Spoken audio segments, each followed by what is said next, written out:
So we're about ready to spend some time talking about the government of Ohio. So you understand that the things that we've learned so far about the president and Congress and the Supreme Court, that all comes from the U.S. Constitution. But now we're going to spend a little time thinking about Ohio because you live in Ohio and part of the requirement for government in Ohio, the class of government that you take in high school, is to spend some time thinking about the government of the state. So just to remind yourself of a couple things. The 13 colonies existed as colonies and then states before the U.S. Constitution. In fact, they had a first type of government called the Articles of Confederation until they realized that wasn't going to work. So when they agreed to a new constitution in the summer of 1787 when they wrote it, and then in the year or two following when it took all the states to agree to it by 1790, the new system, the new rule book for America, really required these states to be married to each other. So it's really, maybe that's the best way to think about it, is that you've got 50 states. All of these states are very different, especially at the time. Some were free, some were slaves, some were large, some were small, some were banking and industrial, some were farming. But they all agreed that they would get married to form a union. And so when you form a union, you're joining together your finances, your debt, your way of life. It's not an easy thing. So to get these 13 original states to agree to that took some time. But they agreed. And so today, all 50 states are in this marriage with each other. Even though West Virginia may not have a lot in common with Idaho, they are in fact married in this Constitution.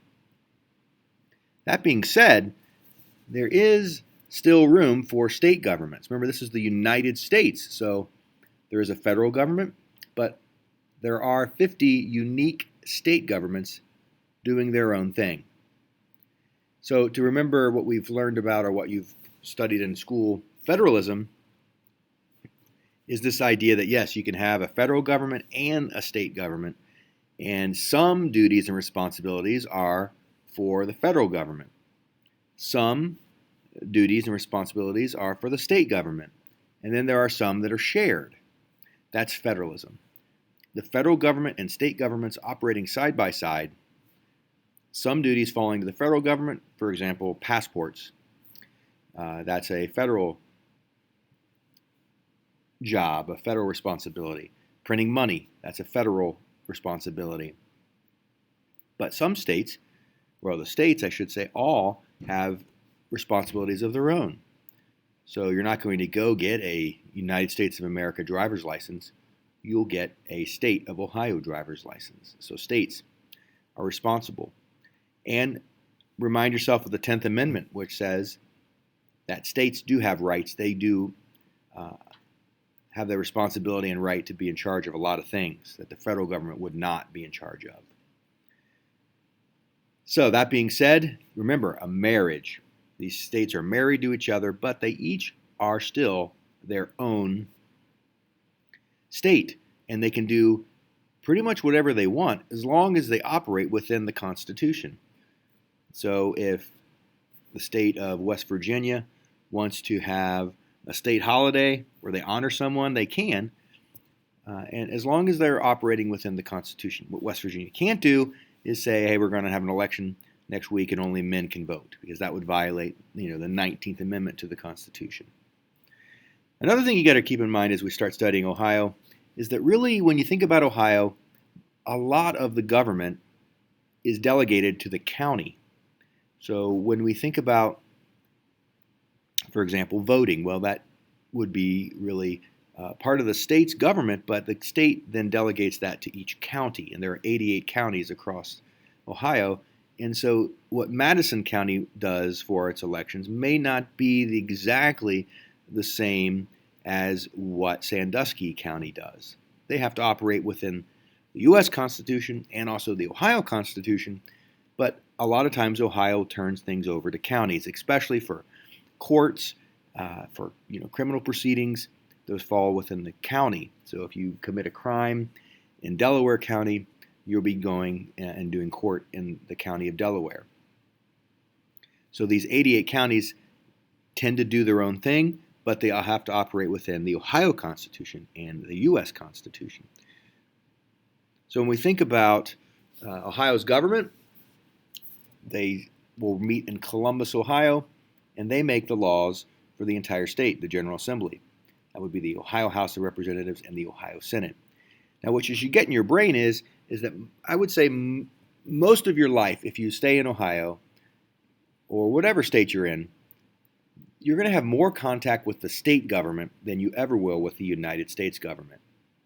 I mean, you may run into the United States Postal Service when they bring you mail. You might get a passport. You pay your federal taxes, but you're really not going to have a lot to do with the federal government. However, the state government, they're going to be responsible for giving you a driver's license, a marriage license. If you want to be a beautician, you're going to get a beautician license. If you want to be an attorney, you're going to go to the state for that. You want to get a hunting license. You want to become a teacher, a nurse, anything. There's so many jobs that the state of Ohio is responsible for giving you a license to do. You'll run into the State Highway Patrol quite a bit. You're probably not going to see federal agents, but you will see state police quite a bit. So the point is, when you, over the next few videos and this unit on Ohio, be sure to just be thinking, in my life, I'm probably going to be experiencing Ohio government more than really the federal government, because you'll pay state income tax to the state of Ohio. You'll also pay state sales tax, and you'll also pay property tax to the county that you live in Ohio, assuming you own property. So whatever you are doing in life, there's a good chance you're going to have to deal with the state. Whether you're going to be a doctor, a lawyer, a beautician, an auctioneer, a teacher, you're going to have to probably deal with the state and get a license. And as you wrap up your high school career, you'll probably be thinking about going off to college. So I don't know if you know this, but there are 13 state universities, meaning Ohio operates 13 public universities. Half the tuition is paid for by taxpayers, and then the student, you or your parents, will have to pay for the other half. So these 13 state universities typically are half the price of private universities because the taxpayers pay the other half of the tuition. So maybe you're starting to think about going to college. Well, these are the 13 state universities that are funded by the state of Ohio. And if you go off to one of these schools, then obviously your life will be greatly impacted by state government, because these universities are all part of the state of Ohio. Just to be clear, the governor would appoint trustees for each of these universities, and those trustees run the university. So whether you're thinking Miami or Ohio University, maybe Toledo, Bowling Green, UC, or the Ohio State University, these universities are funded by the state of Ohio, at least partially. So as you watch these videos and go deeper in Ohio government, the executive branch, the legislative branch, judicial branch, it might be a bit of a challenge, but remember, Ohio operates within the Constitution. It is a state that has rights according to the 10th Amendment, and according to federalism, it operates alongside the federal government. There are certain things that Ohio does that the federal government doesn't do. There are certain things that both of them can do, and there are certain things, obviously, that the federal government can do that Ohio can't. So enjoy Ohio.